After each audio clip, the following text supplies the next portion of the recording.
वेल्टन शाउंग क्या शय है, बूझो तो जाने इंतजार हुसैन। हमने कल टी हाउस में कदम रखा तो देखा कि एक इस्तिराब की लहर दौड़ी हुई है। एक नौजवान अदीब हैरान और परेशान आया और पूछा, ये वेल्टन शाउंग किसने लिखा था? दूसरे ने यह सुना तो हंसा और कहा कि वेल्टन शाउंग किसी ने नहीं लिखा, ये किसी किताब का नाम है, ये तो मुसन्निफ का नाम है। तीसरा बोला, साहिब ये फ्रांसीसी अजब जबान है, नावल का नाम यूं लगता है जैसे नावल निगार का नाम है, नावल निगार का नाम ऐसा होता है जैसे नावल का नाम है। मगर ये वेल्टन शाउंग तो बहुत ही ऊट पटांग नाम है, क्या नावल भी इतना ही ऊट पटांग है? हमने पूछा, मगर भाई किस्सा क्या है? जवाब मिला, ये सादत सईद ने मुसीबत डाली है, उसने अपने और मुबारक अहमद वाले हल्का अरबाब ज़ौक़ को लपेटते लपेटते एक नया खड़ाग पहला दिया। वेल्टन शाउंग का खड़ाग अपनी नई अंजुमन का नाम रखा है वेल्टन शाउंग फोरम।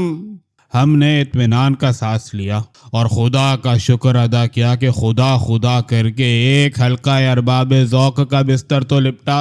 मगर साहिब इसके बारे में भी यकीन से कुछ नहीं कहा जा सकता यार। लोगों का वतीरा इन दिनों यह है कि जब जी चाहता है हल्के का बिस्तर लपेट देते हैं, जब जी चाहता है बिस्तर बिछा लेते हैं। क्या पूछते हैं कि हल्के की मिट्टी इस जमाने में कितनी खराब हो रही है। एक मंजिल पर पहुंचकर हमने ये समझा था कि हल्का अरबाब ज़ौक़ अपनी उम्र पूरी कर चुका है, अदब की दुनिया में उसे जो फरीज़ा अदा करना था अदा कर चुका। इसके बाद इसे हमारी अदबी तारीख का हिस्सा बन जाना चाहिए था, मगर हुआ यूं कि यारों ने टुकड़े टुकड़े किए। अब जिसके पास जो टुकड़ा है वो उसे हल्का अरबाब ज़ौक़ कहता है और महफिलें जमाता है।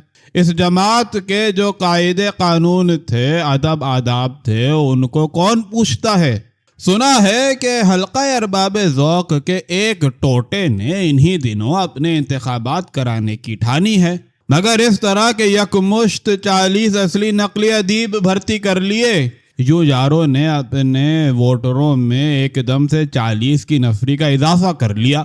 हल्का अरबाब ज़ौक़ का दूसरा टोटा जो मुबारक अहमद और सआदत सईद के ज़ेर नगी है, इस तवक्को पर के सेक्रेटरी का ओहदा सआदत सईद को मिल जाएगा, अपनी बिसात लपेटने लगा था। मगर सुना है कि इस तवक्को पर ओस पड़ चुकी है, सो लिपटा हुआ हल्का फिर खुल जाएगा। मगर फिलहाल दरमियानी अरसे में वेल्टन शाउंग फोरम से लुत्फ अंदोज हो जिए। वेल्टन शाउंग फोरम का ऐलान यारों पर बिजली बन कर गिरा।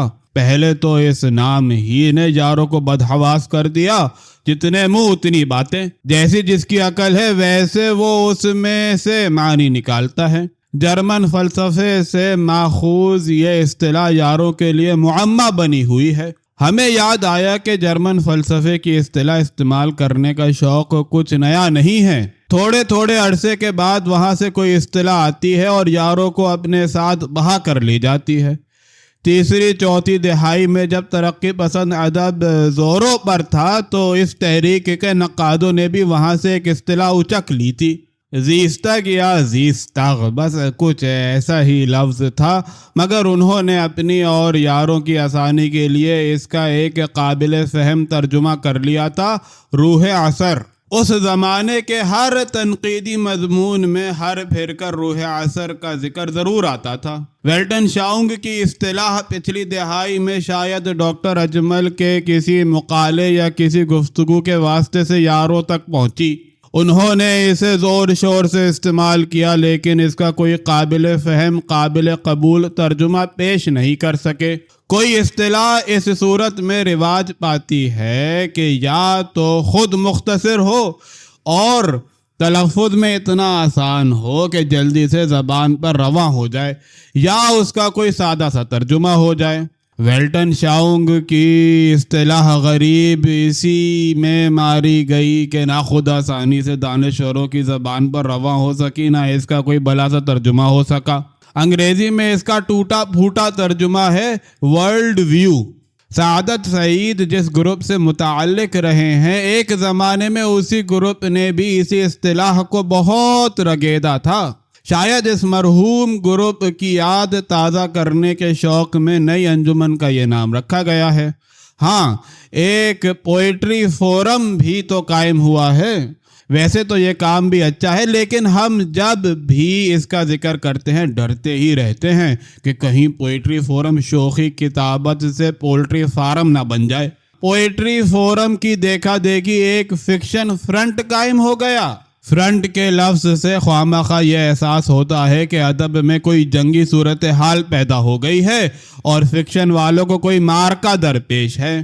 یہ انجمن تو چولہا سر پہ اٹھائے اٹھائے پھرتی ہے۔ آج اس گھر، کل اس آنگن، گھروں میں اس کے جلسے ہوئے ہیں۔ یوں یہ انجمن گھریلو کاروبار بن کر رہ گئی ہے۔